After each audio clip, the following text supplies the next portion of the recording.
Ndabaramukije kandi ndabahaye kaze banywanyi mukurikira amakuru n'ibiganiro tubandanya gushikiriza kuri imbonesha kure y'umuhuza TV nitekano umunezero ntangere byo gusubira kubana namwe muri uyu mwanya aho tugiye kugaruka kuri byinshi bigiye bitandukanye amakuru masha kuri General Ababonye Bunyoni niyo tuza kwibandako. Reka ntangure nkuramutsa kandi ngo akaze uko nabikoze kandi aho wo buherereye hose ntuze gucikwa. Turaze ko mudukurikira muri henshi hagiye hatandukanye, abari mu Burundi, abari mu bice bitandukanye mu bihugu bibanye, bari mu bice bitandukanye ku mugabane wa Afrika no ku yindi migabane ya kure.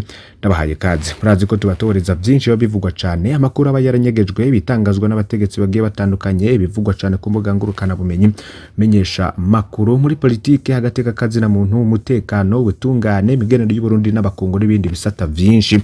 Amakuru rero tugiye kugaruka kuri Bunyoni yagirijwe ibyaha bitanu harimo guhungabanya umutekano w'igihugu, guhungabanya ubutunzi bw'igihugu, kwiha inyungu atari kuriwe, tunga ibirwanisha atabirekuriwe, gutuka umukuru w'igihugu. Nivyo byaha bitanu ubutungane bwagiriza Ababonye Bunyoni. Yabanje kujanwa mu ibohero rikuru rya Ngozi, mu nyuma rero ajanwa mu ibohero rikuru rya Gitega. Gusa muri iyi minsi hari amakuru ariko harakwiragizwa avugwa ko Ababonye Bunyoni yoba atakibarizwa mu ibohero rikuru rya Gitega. Hari amakuru masha twabaronkeye muza gukurikirana ntuze gucikwa. Mu mwambaro w'abanyororo abantu bamwe bigeze kubonamo boba barumiwe, ni gihe rero yari afise amapingu ku maboko afashe dosiye yiwe, abapolisi babiri bagenda baramusunagura. Ababonye Bunyoni rero niko yinjijwe muri Parquet General de la République mu gatondo ku munsi vyabereyeho. Ntivyagarukiye ngaho kuko Bunyoni yahavuye acishwa imbere y'abacamanza kugira bemeze ifungwa ryiwe. Mu nyuma rero hakurikiyeho n'ibindi bigiye bitandukanye nko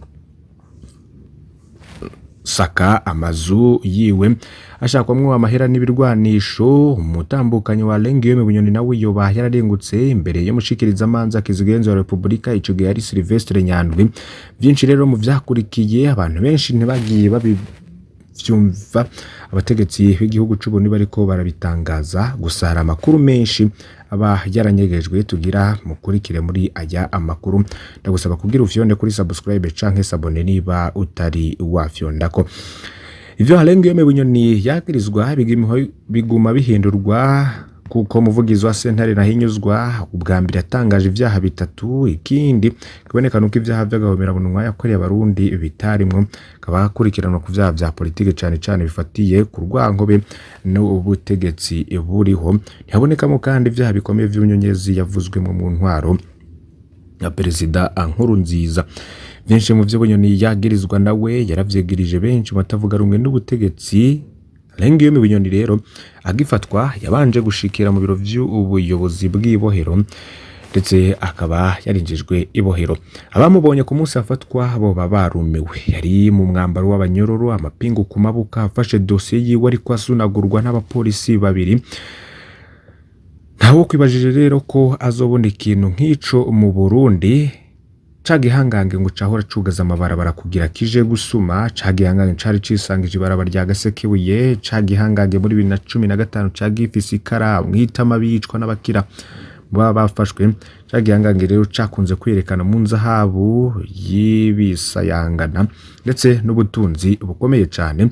Pacifique ni nahazwe rero kubivuga ko ivyo byose vya Ababonye Bunyoni, havuga ko yibuka umunsi umwe muri 2016 ingene modoka zigendanira Bunyoni zagonze bisi ya Coaster yunguruza abantu mu gisagara ca Bujumbura.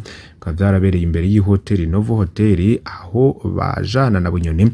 Bose vy'imbabazi baciye basohoka bafata umushoferi wa Coaster baramusohora baramukubita basigara ikiruruma.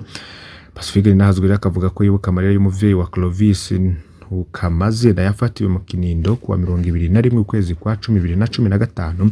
Cyo bavuga Clovis ntukamazina na Emmanuel Kamana bari bafungiwe muri cave muhira kwa Bunyoni. Abasore rero ngo ntibarigera basubira kuboneka.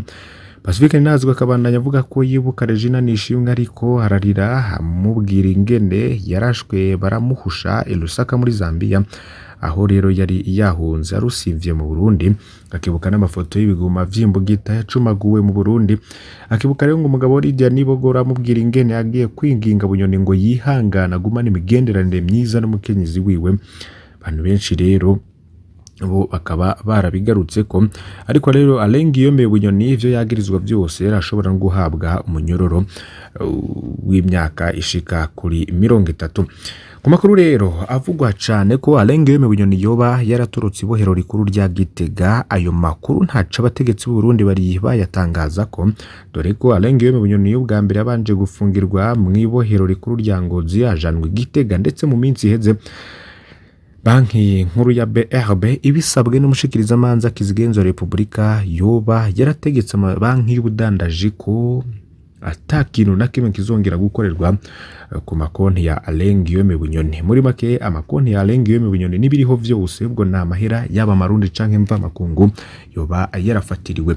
Nyuma yaho rero niho abantu benshi bibajije bishikira umuryango wa Guillaume Bunyoni, ariko nta cigeze kiboneka nk'amakuru rero yagiye yaratangazwa ku mbuga ngurukanya bumenyi avuga ko Guillaume Bunyoni yoba yaturutse ibohero. Iyo byose rero tukaba tutegereje byinshi bigiye bitandukanye bishobora gucikirizwa n'inzego z'ubutungane kuri Guillaume Bunyoni. Iyi rero ngo nta muhinga wayo, ibyabaye byose byatumye abantu bagira bati iyi si ntigira nyeneyo. Gico bifuriza Guillaume Bunyoni nuko yohanwa, ariko uburenganzira yimye abarundi benshi we iyo buhabwa ntihagire uwumurenganya, ariko umurundi wese yarenganijwe yiciwe canke yabuze ubuye kwitegeko rya Bunyoni nawe yahabwa uburenganzira bwo kumwitwarira no guhabwa ubutungane. Bunyoni ntakwiye kubazwa ivyafana, ndayishimiye gusa ngo nabazwe no kuvyafa n'abarundi benshi cane, bitabaye gutyo ngo bazoba ari ubutungane bw'umuntu, kandi ntaho abarundi bazoba bavuye nta naho bazoba bagiye mu gihe umukuru w'igihugu yakoresha ubutungane ngo ziwe gusa mu kunumya no kubabaza umukeba wiwe. Ntihabeho ubutungane kuri Guillaume Bunyoni.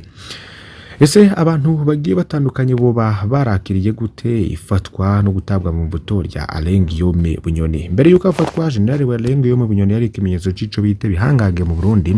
Abagabo bahoze ku rugamba rero baraheza bahinduka intakorwa ko mu vyo bakora by'ubusuma canke by'ubwicanyi.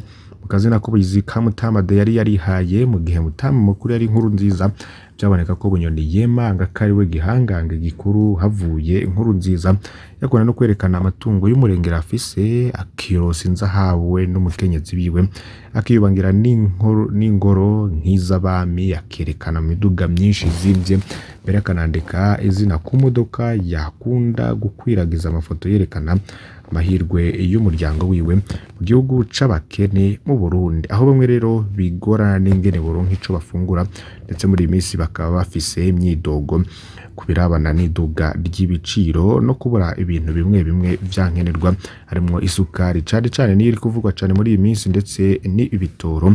Bunyoni rero yatanga ishusho ry'abategetsi biharije amatungo y'igihugu. Ifatwa ry'umuntu nk'uwo rero ngo nishobora no kurengana nk'ikintu gisanzwe, se ryo baryarakirewe gute mu mirwi itandukanye y'abarundi. Cambere abatavuga rumwe n'ubutegetsi baranezerejwe n'ihagarikwa rya Bunyoni mu nyandiko, mu biganiro, mu matangazo. Tavuga rumwe n'ubutegetsi bwa CNDD-FDD bembanze ko bashimishijwe n'ifatwa rya Guillaume Bunyoni. Izina rya Bunyoni rikaba ryibutsa benshi muri bo ababo bishwe, banyurujwe canke bahohotewe mu kiringo ca gatatu bwe President Nkurunziza atakiriho. Bunyoni rero yambaye amagorwa batavuga rumwe n'ubutegetsi babonye mu kiringo ca gatatu, mu nzira zibubonamwo wazitujije mu gihugu cazo. Batavuga rumwe n'ubutegetsi rero bakabona ko Bunyoni nka rubura kigongwe kizigenza w'abicanyi bamaze abantu kuva muri 2010 murantunge kuva muri 2005. Nibitangaje ngo abo bose banezerwe bumvise ifatwa rya Guillaume Bunyoni. Mashiramwe yigenga haranira agateka kazina muntu nabo bakiriye neza ifatwa rya Bunyoni n'ifungwa ryiwe, ariko basanga ko uburanwa ku mugaragaro ku burenganzira bwiwe nk'umunyururu kubahirizwa ko ahabwa urubanza rukurikije amategeko, kandi ko ivyaha bikomeye byavuzwemo bitohozwa akavyishura ko mu butungane. Mashiramwe yifuza ko umushikiriza amanza mukuru wa Republika korana na sentare mpana vya mpuzamakungu CPI kugira Bunyoni acibwe urubanza ku vyaha vy'agahomerabunwa, yagiriza urubanza rwobera i Bujumbura canke ilaye. CNDD-FDD baracibaza iyo bizohereza ivya Bunyoni. Kuva Bunyoni afashwe, abanywanyi ba CNDD-FDD bagumye mu gacerere ku mbuga ngurukana bumenyi, nta bintu vyinshi bagiye bavuga, bahora bishongora mu gutukana, ntaco bavuze ico gihe, babona umukino batazi yuzoherera, ntibazi ko Bunyoni nawe bari bagiye kumwita umwansi w'igihugu akorana n'abakoroni baribaza nimba koko hazobaho urubanza canke ko bizoherera mu kumvikana hagati y'abavukanyi basharikanye. Benshi rero bakanibaza nimba Bunyoni yazijana canke ko president Ndayishimiye ategekana gufata n'abandi. Impande rero zisharikanye muri CNDD-FDD ni zibiri. Ruhande rw'abitwa ko begereye president Ndayishimiye rurashima ifatwa rya Bunyoni, babona ko rizotuma Ndayishimiye yiganza akagira ubutegetsi bwose tawo umuvuguruza, ariko urwo ruhande nyene rufise ubwo bakabashigikiye Bunyoni bashobora kwihora. Kwa Ndayishimiye rero bagatinya ko ashobora kwaduka bagerageza gutembagaza ubutegetsi, ariko bakizera ko atawuzobishobora adashigikana General Prime Niyongabo n'ubwo igisirikare. President Ndayishimiye rero ngaherutse kongera umushahara wa polisi n'abasirikare bicizere abiwe basuda ko batokuri kurogerageza gutembagaza ubutegetsi. Cyo kwa Ndayishimiye batinya kurusha nuko ashobora kuba karaguri kagerageza kugandagura Varisito Ndayishimiye habari mwirage rya Perezida Nkurunziza. Uruhande rwa Bunyoni rugizwe hari n'abavuga ko bari mwirage rya Nkurunziza, ni narwo ruhande ruboneka mu benshi bavugwa mu babi yo gusesa amaraso intagondwa zitereka imigenderanire myiza y'u Burundi n'ibindi bihugu abaterwa gusubira kubona batavuga rumwe n'ubutegetsi n'abaharanira agateka ka muntu bagahunguka bakagaruka mu Burundi. Rero ntibamukunda cyane, ariko ifatwa ryiwe baribona ko rije kubaca intege. Tatu ya Nkurunziza rero na Rajabu yatumye abasenidede-FDD biga no kwiyorobeka cyane, nta wuvuga nta werekana neza ahagaze, uzonesha niwe bazokurikira. Ndayishimiye akanesha bazomukurikira, yananesheje bakazomukurikira. Gusa ikibazo nyamukuru Varisito Ndayishimiye kugira nico kumenya bo bari kumwe koko, kuko bafatiye ku vyabaye kuri Rajabu batamushigikiye, nibo bagiye gufata iya mbere mu gahagiza Ndayishimiye. Bashigikiye Bunyoni rero nibo bazaje imbere mu kwerekana ko bashigikiye Ndayishimiye, gutyo bamugwaniriza ku nzego mu ruyeri rwinshi.